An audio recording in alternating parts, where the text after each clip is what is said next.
ሰላም ጤና ይስጥልን ውድ የዩቲዩብ ቻናላችን ቤተሰቦች የዕለቱን አጫጭር መረጃዎች ይዘንላችሁ ቀርበናል። ከዜናው ጋር መልካም ቆይታ። በውጭ ምንዛሬው ፖሊሲ ለውጥ ምክንያት ኢትዮጵያ በምስራቅ አፍሪካ የነበራትን የአንደኝነት ደረጃ ለኬንያ አስረከበች። ኬንያ በምስራቅ አፍሪካ የነበራት ግዙፍ ኢኮኖሚ የሚያሰኝ ስያሜ ከኢትዮጵያ መልሳም ተረክባለች። ዓለም አቀፉ የገንዘብ ተቋም IMF ትላንት ማምሻውን ባወጣው የጸደይ ወቅት የኢኮኖሚ ምልከታ ኢትዮጵያ ገንዘብን ከትልቅ የውጭ ምንዛሬዎች አንጻር የነበረውን ቦታ በኢኮኖሚ ለውጡ አማካኝነት በማዳከሙ ዓመታዊ ጥቅል ምርቱ በዶላር ሲታይ በከፍተኛ ሁኔታ እንዲቀንስ አድርጎታል ሲልም ገልጿል። ይህም የሀገሪቱ ዓመታዊ ጥቅል ምርት እንደ አውሮፓውያን አቆጣጠር በ2025 ወደ 117 ቢሊዮን ዶላር እንደሚወርድም IMF የተነበየው። በአንጻሩ በ2024 ከሌሎች ጠንካራ ገንዘቦች አንጻር በ1 በመቶ የጠነከረው የኬንያ ሽሊንግ የሀገሪቱ ጠቅላላ ምርት ወደ 132 ቢሊዮን ዶላር እንዲያድግ ያደረገው መሆኑንም በጠቀሰው ዓመት በቀጠናው ትልቅ ኢኮኖሚ መሆን የሚያስችል ቦታ መልሶ እንዲረከብም የሚያደርገው ነው ብለዋል። ከ2022 አንስቶ ኢትዮጵያ የምስራቅ አፍሪካ ግዙፍ ኢኮኖሚ በመሆን ቦታውን ከኬንያ ተረክባ የነበረ መሆኑ ይታወሳል። ይህም ሀገሪቱ ከሳህራ በታች ካሉ የአፍሪካ ሀገራት ሶስተኛ ትልቅ ኢኮኖሚ መሆን እንድትችል አድርጓትም ነበር። ሆኖም የብር አቅም ከዶላር አንጻር 55 በመቶ አካባቢ በመዳከሙ ቦታውን ለኬንያ እንድታስለቅም ምክንያት እንደሆነ እየወጡ ያሉ መረጃዎች ይዘግባሉ። የአሜሪካው ውጭ ጉዳይ ሚኒስትር ማርክ ሩቢዮ በአዲስ አበባ ሊያደርጉት የነበረውን ጉብኝት ሰረዙ። የአሜሪካ ውጭ ጉዳይ ሚኒስትር ማርክ ሩቢዮ በአዲስ አበባና በናይሮቢ ለማድረግ ያቀዱትን ጉብኝት መሰረዛቸው ተዘግቧል። ይህ የሆነው የኬንያ ፕሬዝዳንት ዊሊያም ሩቶ በዛሬው ዕለት ለ5 ቀናት ጉብኝት ወደ ቻይና ካቀኑ በኋላም ነው። እንደ አፍሪካን ኢንተለጀንስ ዘገባ ከሆነ ሩቢዮ በአፍሪካ የሚያደርጉት በዚህ የመጀመሪያው ጉብኝት የጸጥታና የንግድ ጉዳዮች የሚሸፍን እንደነበርም የገለጸ ሲሆን አሁን ግን ላልተወሰነ ጊዜ አራዝመዋል። ኢትዮጵያ በዶናልድ ትራምፕ አስተዳደር በተጣለው አስከፊ የንግድ ታሪፍ ከተጣለባቸው 185 ሀገራት መካከል አንዷ ነች። ከአፕሪል 5 ቀን 2025 ጀምሮ ከኢትዮጵያ ወደ አሜሪካ ለሚገቡ ሁሉም ምርቶች 10 በመቶ የመነሻ ታሪፍ መጣላቸውም ይታወቃል።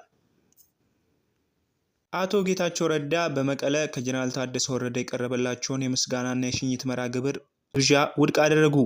ሚያዝያ 3 ቀን 2017 የጠቅላይ ሚኒስትር አብይ አህመድ የምስራቅ አፍሪካ ጉዳዮች አማካሪ ሚኒስትር ሆነው የተሾሙት አቶ ጌታቸው ረዳ የሹመት ስልጣናቸውን ካገኙ በኋላ ለመጀመሪያ ጊዜ ለሚዲያ ቃለ ምልልስ ሰጥተዋል። ሚኒስትሩ UMD ለተባለ ሚዲያ በትግርኛ ቋንቋ በሰጡት ቃለ መጠይቅ በትግራይ የተደረገውን የስልጣን ሽግግር የትግራይ ሕዝብን ደህንነትና ሕልውና የሚያስጠብቅ አይደለም ብለዋል።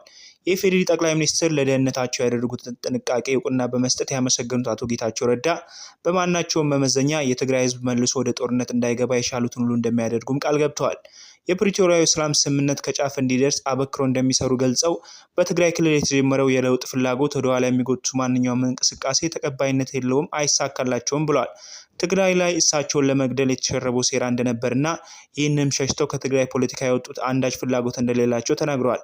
የተደረገውን የስልጣን ሽግግር ጠቅላይ ሚኒስትር በተገኙበት በትግራይ መቀሌ ቢሆንም ትልቅ ትርጉም ይኖረዋል ብለው ያሉት አቶ ጌታቸው ረዳ ትላንትን እየመዘዙ ቁርሾና ቂም በቀል ማቀጣጠል ፋይዳ የለውም በማለትም ተናግረዋል። እኔን በክብር መሸኘት ቅድሚያ የሚሰጠው አይደለም፣ ቅድሚያ የሚሰጠው በትግራይ ክልል የሰፈነው ሕግ አልባ አካሄድ እንዲስተካከል መስራት ነው ሲሉም አክለዋል።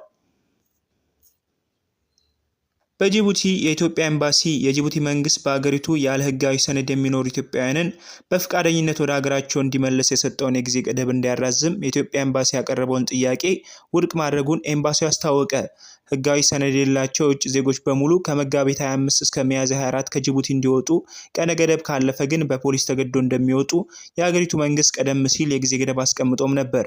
ኤምባሲው ከሀገሪቱ የሀገር ውስጥ ደህንነት ባለስልጣናት ጋር ባደረገው ውይይት ኢትዮጵያውያን ብዛት ስላላቸው በቂ ዝግጅት ጊዜ እንዲያገኙ ቀነ ገደቡ በ3 ወር እንዲራዘም ጠይቆም እንደነበር ይታወቃል። በቡርኪና ፋሶ መሪ ኢብራሂም ትራኦሬ ላይ ያነጣጠረ ግድያ ከሸፈ። የፈንቅለ መንግስት ሙከራው በርካታ ወታደራዊ አባላትን ያሳተፈ እንደነበር የሀገሪቱ የደህንነት ሚኒስትር መሐመዱ ሳና አስታውቀዋል። የሀገሪቱ የደህንነት አገልግሎት ተቋማት የሴራው አካል በሆኑ በቡርኪና ፋሶ ወታደሮችና የታጠቁ ቡድኖች መሪዎች መካከል የነበረውን ግንኙነት በመጥለፍ የሚገኙበትን ቦታና የወታደራዊ እንቅስቃሴ ዝርዝር ሁኔታ እንዳገኙም ሚኒስትሩ ጨምረው ገልጿል። በቡርኪና ፋሶ ፕሬዝዳንት ላይ የተሴረው መፈንቅለ መንግስት በመጀመሪያ ሚያዝያ 8 ቀን ለማካሄድ ታቅዶ እንደነበር ሚኒስትሩ ተናግረዋል። ከዚህ ጋር በተያያዘ የውጭ ዜጎችን ጨምሮ 9 ሰዎች በቁጥጥር ስር መዋላቸውም ይታወቃል። ከዚህ ጀርባ የፈረንሳይ እጅ እንዳለበትም እየወጡ ያሉ መረጃዎች ይጠቁማሉ። በኢትዮጵያ ከ10 ሚሊዮን በላይ ሰዎች ለረሃብ መጋለጣቸውን የዓለም ምግብ ፕሮግራም አስታወቀ። በኢትዮጵያ ከ10 ሚሊዮን በላይ ሰዎች በአገሪቱ እየጨመረ ላለው ረሃብና የተመጣጠነ ምግብ እጥረት መጋለጣቸውን የተባበሩት መንግስታት የዓለም ምግብ ፕሮግራም አስታውቋል።